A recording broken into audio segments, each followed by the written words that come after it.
नमस्कार दोस्तों, once again welcome to my channel Angrezi blogs.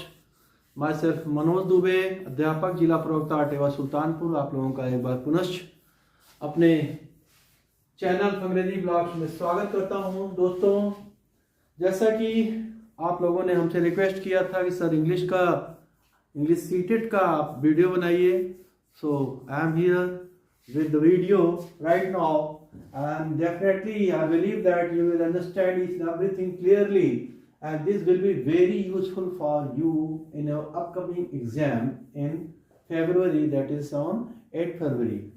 So let's start now guys.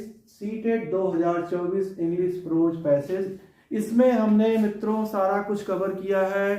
2024 हम उल्टा चलते हैं, उल्टा चलेंगे। जितना अभी तक पेपर हुआ है उसमें जो भी प्रोज या पैसेज आया है, चाहे लैंग्वेज फर्स्ट में चाहे लैंग्वेज सेकंड में, सारा हम यहाँ पर कवर करने वाले हैं। और एक बार जब सारा एग्जाम जो अभी तक हुआ है सीटेट का, उसमें जो प्रोज या समरी है पैसेज है, वो जब खत्म हो जाएगा तो हम लोग मॉडल, ठीक है, इसके बाद मॉडल प्रोज या मॉडल पैसेज का जो है प्रैक्टिस करेंगे।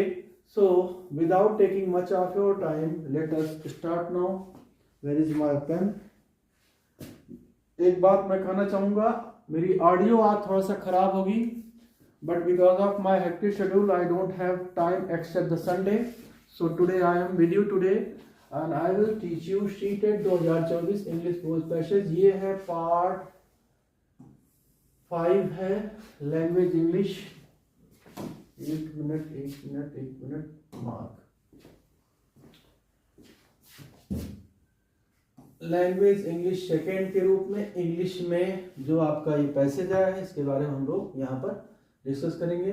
Read the passage given below and answer the questions that follow. निम्नलिखित पैसेज को आप लोग जो है पढ़िए और उसके आधार पर दिए गए प्रश्नों का उत्तर दीजिए। 121 से 128 के बीच में क्वेश्चन है। पहले हम आपको इसको एक्सप्लेन करेंगे अच्छे से, ठीक है, क्योंकि जब तक आपके अंदर अंडरस्टैंडिंग द टेक्स्ट नहीं होगी तब तक आप अच्छे से आंसर नहीं दे सकते हैं। कुछ तो मिला सकते हैं लेकिन सही से पूरी तरह से आंसर आप नहीं दे पाएंगे, ठीक है। और साथ ही साथ आपकी वर्ड पावर भी डेवलप करूंगा, जहां ग्रामर होगा उसको भी बताऊंगा। A couple of days later, कुछ दिनों के बाद। कपल ऑफ डेज मतलब कुछ दिन, 2, 4, 6, 10 दिन, ठीक है, बाद। There was a music recital in the Bharatendu auditorium. एक म्यूजिक रिसाइटल था। रिसाइट मतलब होता है सस्वर गान करना। जैसे हम पोयम गाते हैं, ट्विंकल ट्विंकल लिटिल स्टार, ये स्वर के साथ गायन करते हैं, तो रिसाइट उसको अंग्रेजी में बोलते हैं रिसाइट, RECITE, रिसाइट कहते हैं। उसी से बना है रिसाइटल, ठीक है। तो कहां पर होने वाला था? भारतेंदु ऑडिटोरियम में, one of the 2 largest auditoriums in town, जो कि शहर में 2 सबसे बड़े जो ऑडिटोरियम उनमें से एक। One of the performers was उस्ताद मजीद खान, और उसमें जो है एक, यहाँ पर ये भी ही है भाई, ठीक है, मजीद खान थे जो कि परफॉर्मर्स में से एक थे, ठीक है। अब आगे क्या होता है? Lata and Malti both manage to get tickets. Lata और मालती यहाँ पर 2 पात्र हैं, दोनों ने व्यवस्था किया टिकट पाने का, ठीक है, यानी टिकट पा गई। सो डिड हेमा, और यही कार्य जो है हेमा ने भी किया, यानी 3 दोस्त है यहाँ पर, लता, मालती और हेमा। तो लता और मालती ने मैनेज किया टिकट पाने का, और यही कार्य हेमा भी ने किया। देखो यहाँ पर ये लैंग्वेज जो होती है, ध्यान दें आप लोग, सो डिड, ठीक है। He abused me and so did I, उसने मुझे गाली दिया और यही मैंने भी किया। If you have lot of wealth, health, property and prosperity, अगर आपके पास ढेर सारा, ठीक है, पैसा, धन, शोहरत है, नेम फेम है, सो हैव आई, तो मेरे पास भी है। तो ये एक तरीका होता है बोलने का, सो डिड हेमा, तो यही काम हेमा ने भी किया, जो कि अटाल, एक लंबी, थिन, पतली दुबली, स्लिम थी, एंड हाई स्पिरिटेड फ्रेंड, यानी बहुत उच्च विचारों वाली दोस्त थी, ऑफ देयर्स, उन लोगों की, who lived with, innumerable cousins. अब हेमा के बारे में बताया जा रहा है, वो अपने अनगिनत, इन्यूमरेबल अनगिनत कजिन के साथ रहती थी, चचेरे भाई और बहनों के साथ में, जिसमें बॉयज एंड गर्ल्स थे। इन अ हाउस, एक ऐसे घर में जो कि नॉट फार फ्रॉम नबीगंज, जो नबीगंज से ज्यादा दूर नहीं था। FAR फार मतलब दूर होता है, FOR फॉर मतलब के लिए होता है। They were all under the care of a strict elder member of the family। ये सब लोग किसके संरक्षण में थे? एक बहुत ही स्ट्रिक्ट जो है बड़ा मेंबर जो परिवार का था, उसके अंडर में ये लोग, ठीक है, उसके संरक्षण में थे लोग। Who was referred, जिसको बोला जाता था, to by everyone, सबके द्वारा, as ताऊ जी। तो ये सारे लोग घर के एक बड़े सदस्य के अंडर में रहते थे जो बहुत स्ट्रिक्ट था, ठीक है, और उसको लोग क्या कहते हैं? ताऊ जी कहते थे। ठीक है, इतना समझ में आ गया। आगे देखिए आप लोग। Hema's Tau ji had quite a job on his hands. Hema के ताऊ जी के ऊपर, उनके हाथों में, ठीक है, बहुत जिम्मेदारी थी, बहुत सारा जॉब मतलब कार्य था। As he was not only responsible for the well being reputation of girls of family, क्योंकि वो न केवल रिस्पॉन्सिबल मतलब होता है जिम्मेदार थे, रिस्पॉन्सिबल मतलब जिम्मेदार थे, किस चीज के लिए? गर्ल्स के लिए, ठीक है, फैमिली के लिए। यहाँ पर ये हट जाएगा, ठीक है। He was not only responsible for the well-being, well-being मतलब होता है सही से रहना, ठीक है, वैसे वेल बीइंग का शाब्दिक अर्थ कल्याण होता है, ठीक है। तो न केवल वह उनके कल्याण के लिए, उनकी कल्याण का मतलब यहाँ सुख सुविधा के लिए जिम्मेदार थे, बल्कि रेपुटेशन मतलब होता है मान, पद, प्रतिष्ठा, ठीक है, प्रतिष्ठा के लिए भी, किसके? गर्ल्स ऑफ द फैमिली, परिवार में जो लड़कियां थी, उनके रेपुटेशन, उनकी इज्जत, उनकी मर्यादा के लिए भी वो जिम्मेदार थे। But also had to make sure, और इसके साथ ही उनको और क्या करना था? ये सुनिश्चित करना था। मेक श्योर मतलब सुनिश्चित करना, क्या? That the boys did not get into the काउंटेटिव, that the boys did not get into the countative in a university town of a large and far-flung family। कि जो लड़के थे कहाँ के? यूनिवर्सिटी के, यूनिवर्सिटी टाउन जहां पर ये लोग पढ़ने जाते थे, वो इनके मामले में, इनके काउंटेटिव का आप शाब्दिक अर्थ ढूंढेंगे तो दूसरा अर्थ मिलेगा। यहाँ पर मामले है, गेट इनटू मतलब उसमें घुसना, दखल करना। तो university town of a large and far flung family, यानी जो बड़ी फैमिली थी, फार मतलब दूर, फार फ्लंग मतलब बहुत दूर दराज। ये दूर दराज का जो परिवार जो था, जो कि यूनिवर्सिटी में आता था, उनके मामलों में लड़के दखलंदाजी ना दे, इसकी भी जिम्मेदारी किसके ऊपर थी? ताऊ जी के ऊपर थी। समझ रहे हैं मेरी बात आप लोग? ठीक है, आगे बढ़ते हैं। He had on occasions threatened to send everyone straight back home। उन्होंने, जो ताऊ जी ने, उन्होंने कई बार, ऑन occasions मतलब कभी कभी, बीच बीच में, कभी क्या किया? थ्रीटेंड माने धमकी दिया कि सबको क्या कर देंगे? सीधे घर वापस कर देंगे, मतलब यूनिवर्सिटी नहीं जाना है। थोड़ा सा स्ट्रिक्ट आदमी थे वो। When they had caused him more trouble than he could bear, अगर ये लोग जो है, मतलब जो भी बच्चे हैं, कजिन्स हैं, ये लोग उनको काज माने कारण बनेंगे ज्यादा परेशानी का, जो कि जितना कि वो बियर कर सकते हैं, सहन कर सकते हैं। तो कुल मिलाकर के यहाँ पर आपने देखा कि ताऊ जी के बारे में बताया गया, बहुत स्ट्रिक्ट आदमी है, उनके ऊपर ना केवल लड़कियों के रेपुटेशन और कल्याण, वेलबींग की जिम्मेदारी थी, बल्कि ये भी ध्यान देना था कि वो जहाँ यूनिवर्सिटी में पढ़ने जाती थी, वहाँ दूर दराज की जो फैमिली थी, उसके मामले में लड़के टांग अड़ाए ना, ठीक है, ये भी उनको ध्यान देना था। He had on occasion, बीच बीच उन्होंने धमकी भी दिया था कि सबको हम घर पे स्ट्रेट बैक होम कर देंगे। When they had caused him more, अगर ज्यादा परेशानी दोगे हमको, जो कि मैं सहन नहीं कर सकता हूँ, ठीक है, तो मैं सबको घर वापस भेज दूंगा, पढ़ाई लिखाई बंद। बट हिज वाइफ, लेकिन उनकी पत्नी ताई जी, ठीक है, यहाँ TII, तो एवरीवन प्रत्येक आदमी की जो कि सोचता था she herself had been brought up with almost no liberty और लैटिट्यूड। यहाँ पर थोड़ा सा पेपर अगर आप देखेंगे, ठीक है, तो थोड़ा सा यहाँ पर रिपीट हुआ है तो मैंने उसको सही कर दिया है। तो लेकिन जो उनकी पत्नी थी ताई जी, वो टू एवरीवन थॉट, सब लोग सोचते थे कि she herself had been brought up with almost no liberty और लैटिट्यूड, कि वो सोचती थी उनको ब्रॉट अप, ब्रिंग अप का पास्ट टेंस ब्रॉट अप होता है, ब्रिंग अप मतलब होता है पालना पोसना,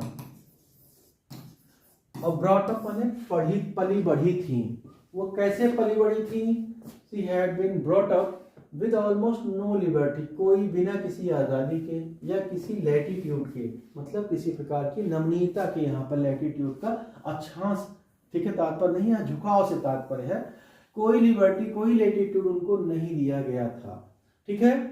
वो क्या सोचती थी, देखिए ये सेंटेंस कैसे चलते हैं, but his wife Tai ji to everyone thought she herself had been brought up with almost no liberty latitude. अब ये बात वाइफ के बारे में बता दी गई, ये उनकी पत्नी ताई जी, ठीक है, जिनके बारे में हर आदमी सोचता था कि उनको कोई लिबर्टी या लैटिट्यूड नहीं मिला था, ऐसे पली बड़ी थी। उन्होंने फेल्ट, महसूस किया, it was a great pity that her nieces and grand nieces should be similarly constrained, कि ये बहुत ही दया की बात थी, बहुत ही बेकार बात थी। It was a matter of great pity, ठीक है, कि उनके भतीजों को, उनके ग्रैंड भतीजों मतलब और उनके बच्चों को जो है, ठीक है, मतलब कजिन्स के बच्चे जो होंगे वो ग्रैंड नीसेज हो जाएंगे, ठीक है। तो कुल मिला के इन जितने भी पोते पर पोतियां जिसको बोलते हैं आप लोग, शुड बी सिमिलरली कंस्ट्रेंट, क्या उनको भी कंस्ट्रेंट किया जाना चाहिए। कंस्ट्रेंट मतलब सिकोड़ना, दबाना, ठीक है, सीमित करना, क्या उनको भी ऐसे ही रखा जाएगा। She managed to obtain for the girls what they could not obtain by a more direct approach. उन्होंने मैनेज किया कि लड़कियां ऑब्टेन माने प्राप्त करना, वो सब प्राप्त करें जो वह नहीं प्राप्त कर सकती थी, ठीक है, दैट या विच दे कैन नॉट, ठीक है, दे could not obtain bye more direct approach, सीधे अप्रोच के, सीधे मांगने से, अप्रोच माने दृष्टिकोण, तरीका यहाँ पर है, या पहुंच होती है, दोनों ही अर्थ होता है। तो सीधे डायरेक्ट अप्रोच के द्वारा जो नहीं प्राप्त कर सकती थी उसको भी उन्होंने मैनेज किया कि उन लड़कियों को वो चीजें प्राप्त हो जाएं। She manage to obtain for the girls what they could not obtain by a more direct approach, लड़कियां जो नहीं प्राप्त कर सकती थी डायरेक्ट अप्रोच के द्वारा, सीधे मांगने पर वो भी वो प्राप्त कर सके, ऐसा उन्होंने मैनेज किया। दिस इवनिंग, इस शाम, Hema and her cousin had thus succeeded in reserving the use of Taoji's large maroon Packard car, और इस तरह से हेमा और उसकी कजिन ने, ठीक है, चचेरी बहनें, भाई, इन लोग सारे लोग सक्सीड हो गए, सफल हो गए। किसमें सफल हो गए? In reserving the use of Tauji large, Tauji की एक बड़ी सी लंबी सी मैरून पैकर्ड कार थी, उसको पाने में। एंड वेंट अराउंड टाउन, और वो लोग पूरे शहर भर में घूमे, कलेक्टिंग देयर फ्रेंड्स, अपने दोस्तों को इकट्ठा करने में, फॉर द कंसर्ट, उस कंसर्ट के लिए जिसके लोग जा रहे थे, देखना चाह रहे थे, ठीक है, जो अभी ऊपर बताया गया था। नो सूनर वॉज ताऊजी आउट ऑफ साइट, इससे पहले कि ताऊजी उनकी दृष्टि से बाहर थे। देखिए, नो सूनर देन का प्रयोग जो किया जाता है, इससे पहले कि, ठीक है, उसके बाद कोई काम किया जाता है, ठीक है। तो इससे पहले कि ताऊजी आउट ऑफ साइट थे, यानी आंखों से ओझल थे, दूर थे, then they had entirely forgotten, कि ये सारे लोग पूरी तरह से, इंटायरली मतलब पूरी तरह से, भूल गए हिज आउटरेज्ड पार्टिंग कमेंट। एक बार इन लोगों ने, आउटरेज्ड मतलब होता है उल्लंघन, क्या होता है? वायलेशन करना, उल्लंघन करना, उल्लंघन, ठीक है। चूंकि वो स्ट्रिक्ट आदमी थे, इन लोगों ने उल्लंघन किया था। आउटरेज्ड पार्टिंग कमेंट मतलब होता है विदाई के समय कमेंट। ये लोग कहीं जा रहे थे तो उनकी बात का उल्लंघन किया था, तो उन्होंने विदाई के समय एक कमेंट किया था, उनके जाते समय एक कमेंट किया, फ्लावर्स फूल, फ्लावर्स जो है तुम्हारे बालों में फूल हैं, रशिंग ऑफ, रस मतलब भागना, जाना, दूर, एग्जाम टाइम, एग्जाम के समय जा रहे हो भाग के, और listening to all this pleasure music, और ये प्लेजर म्यूजिक मजा देने वाला म्यूजिक सुन रहे हो, everyone will think you are completely dissolute, सभी लोग सोचेंगे तुम लोग पूरी तरह से डिसोल्यूट हो गए हो, कोई बंधने नहीं है, स्वच्छंद हो गए हो। डिसोल्यूट मतलब क्या होता है? स्वच्छंद। ठीक है, आगे बढ़ते हैं हम लोग।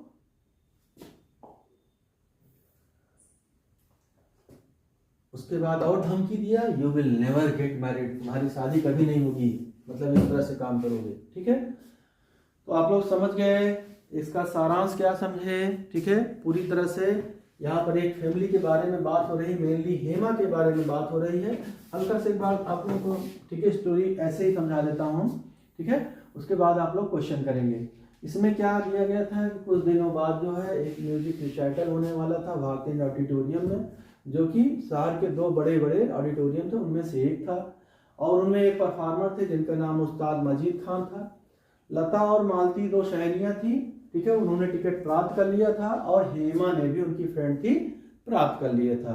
अब हेमा के बारे में इसके बाद सारी कहानी है। हेमा के फैमिली में बहुत सारे कजिन थे, ठीक है, चचेरे भाई बहन थे, और उसके बाद उनके एक ताऊ जी थे, एक ताई जी थे। ताऊ जी स्ट्रिक्ट आदमी थे, ठीक है, बहुत ध्यान देते थे हर चीज पे, और ताई जी थोड़ा, ठीक है, अच्छे स्वभाव की थी, मतलब वो स्ट्रिक्ट उतना नहीं थी। ठीक है, तो इस तरह से कहानी जो है आपने देखा। अब आइए हम लोग जो है इस कहानी के आधार पर क्वेश्चन करते हैं। भाई भगो हटो।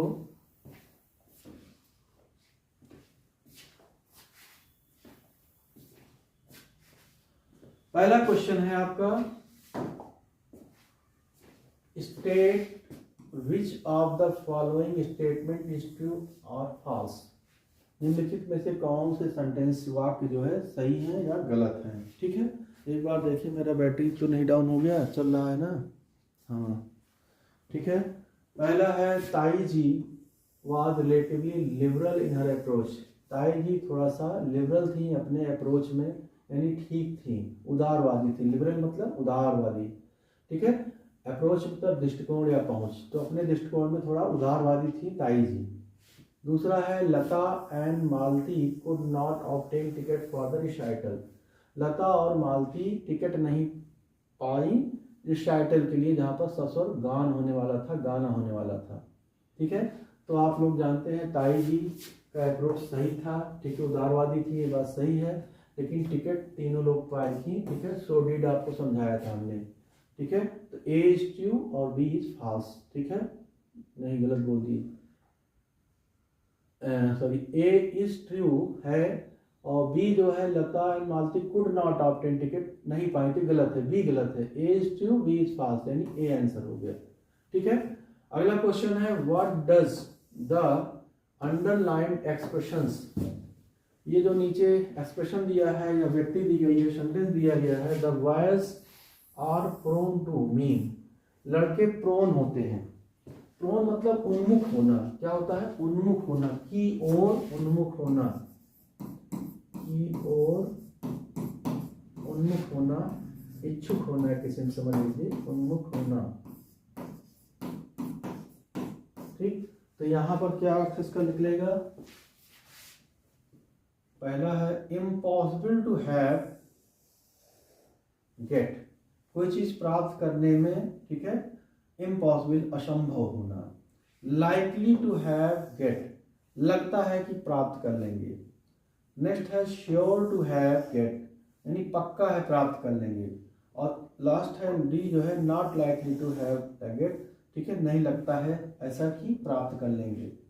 तो यहाँ पर जो है की ओर उन्मुख होना, ठीक है, यानी लगता है कि प्राप्त कर लेंगे होगा, यानी बी ऑप्शन होगा, लाइकली टू हैव या गेट होगा। ठीक है, ये आपको यहाँ पैराग्राफ में नहीं आया है, फिर भी पूछ लिया गया है। ठीक है, नेक्स्ट देखते हैं हम लोग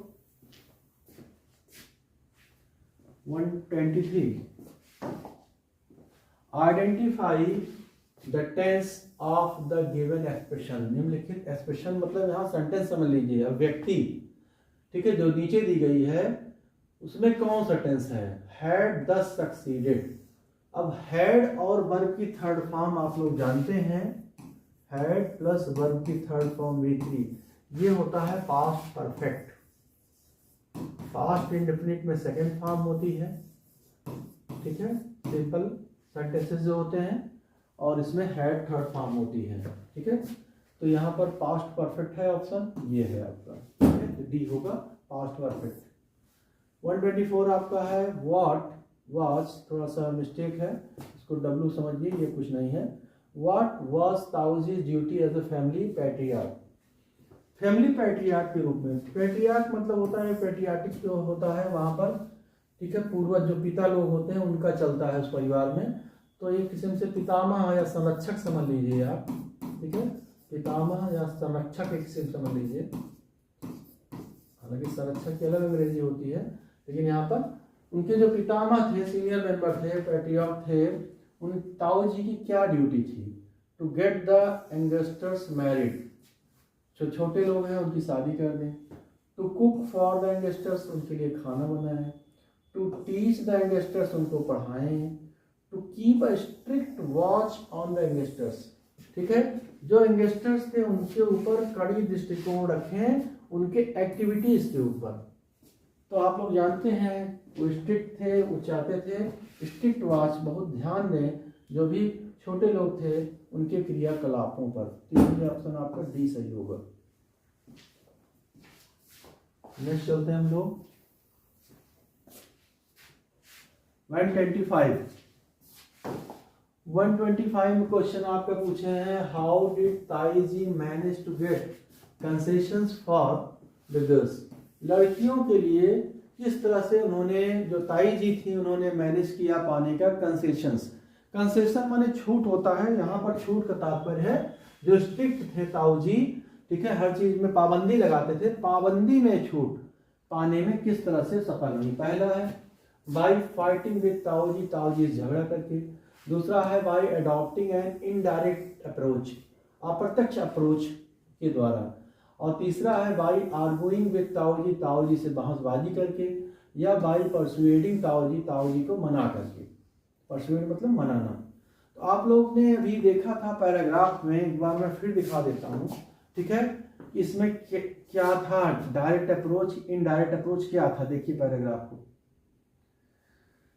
यहाँ पर ये देखिए, she managed to obtain for the girls what they could not obtain by a more direct approach. उन्होंने लड़कियों के लिए प्राप्त करने का प्रबंध किया, प्रयास किया, जो वे नहीं प्राप्त कर सकती थी, what they could not obtain by a more direct approach. Direct approach के द्वारा सीधे मामले पे जो चीज नहीं मिलती थी तो उसको उन्होंने मैनेज किया प्राप्त करने का, तो मतलब इनडायरेक्ट अप्रोच हुआ कि उन्होंने कैसा अप्रोच अपनाया, इनडायरेक्ट अप्रोच। आपका आंसर क्या हो जाएगा यहाँ पर, ठीक है, इनडायरेक्ट अप्रोच।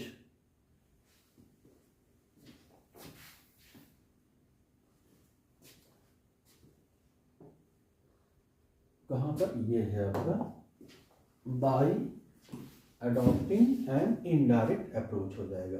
नेक्स्ट क्वेश्चन 126 आपका, what cultural show was being held in the town, किस तरह का सांस्कृतिक समारोह वहां पर आयोजित किया था शहर में। पहला है एक क्लासिकल म्यूजिक रिसाइटल, एक शास्त्रीय म्यूजिक, ठीक है, संगीत का कार्यक्रम था। और ब्लॉकबस्टर मूवी थी, फिल्म थी, अ पॉपुलर प्ले, एक बहुत ही प्रचलित नाटक था, या अ डांस परफॉर्मेंस, एक नृत्य, ठीक है, समारोह था। तो याद है आप लोगों को, क्लासिकल म्यूजिक रिसाइटल था, ठीक है। हमें लग रहा है अभी खत्म हो गया कि बचा है, अभी हो गया, ठीक है। सो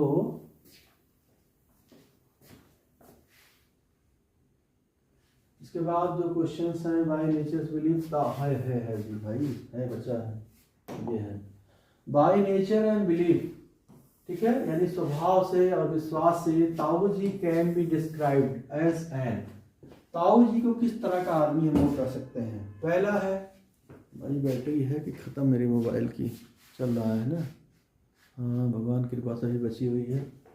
अभी एक और वीडियो बनाना है लेकिन अब नहीं बना पाएंगे। एनार्किस्ट थे,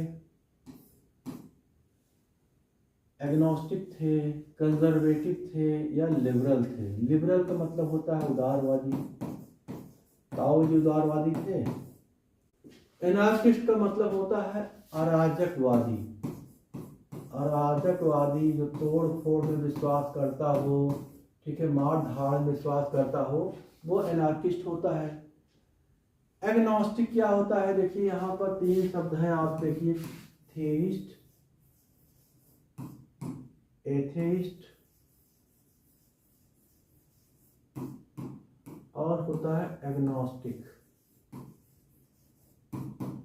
ठीक, थेइस्ट मतलब होता है आस्तिक, जो भगवान में विश्वास करे। एथेइस्ट मतलब होता है नास्तिक, जो भगवान में विश्वास न करे। और एग्नोस्टिक मतलब बीच वाला। ठीक है, एग्नोस्टिक समझ लो अंडा तक, जैसे कुछ लोग मीट खाते हैं, कुछ लोग सब्जी खाते हैं, एक लोग होता है अंडा तक खाते हैं, ऐसे दिमाग में बैठा लो एग्नोस्टिक। ठीक है, यानी बीच का, ना पूरी तरह से आस्तिक ना पूरी तरह से नास्तिक, तो एग्नोस्टिक हो गया। अगला है कंजर्वेटिव, रूढ़िवादी। रूढ़िवादी जो पुरानी विचारधारा पे चलता है, रूढ़िवादी। तो आप लोग देख रहे हैं इनमें से कौन सा अच्छा पढ़ रहा है, तो कंजर्वेटिव होगा। ठीक है, रूढ़िवादी थे। नेक्स्ट क्वेश्चन है आपका आइडेंटिफाई, आई है the word nearest in meaning to constraint. Constraint से जो सबसे नजदीक में यहाँ पर मिलता जुलता शब्द है, बताइए। तो कंस्ट्रेंट मतलब होता है किसी चीज को दबाना। जैसे वहां पर क्या था, उनके समय में दबा के रखा जाता था, स्ट्रिक्ट माहौल था। एक है कन्फाइंड, एक है लेड। कन्फाइंड मतलब होता है जेल में बंद कर देना या बंद करना। ठीक है, अरेस्टेड मतलब गिरफ्तार होता है। कॉट मतलब होता है पकड़ लेना। और लेड का भी इसी से मिलता जुलता, ठीक है, शब्द होता है किसी चीज को गिरा देना, पड़ा देना। एक किस्म से पड़ा देना समझ लो, गिरा देना, पड़ा देना। तो यहाँ पर जो कंस्ट्रेंट है सेंस में, यहाँ पर जो भी पैराग्राफ आया है उसके हिसाब से देखा जाए तो यहाँ पर ये कन्फाइंड, ठीक है, यानी एकदम से बंद रखना, एक सीमित दायरे में रखना, ठीक है, सेट हो रहा है, कन्फाइंड आंसर हो जाएगा। ठीक है, अब 28 तक ही था हमारे ख्याल से, अब तो खत्म हो गया होगा भाई। हाँ, अब खत्म हो गया। So that's all for today. ठीक है, as I promise so I did, या सो डिड आई। ठीक है, अभी आपको सिखाया था। ठीक है, as I promise so did I, उसी तरह मैंने किया। And the next video we will get soon, and hope you all like this video. Please do like, subscribe and share to friends. That's all, thank you. Jai Hind, जय भारत।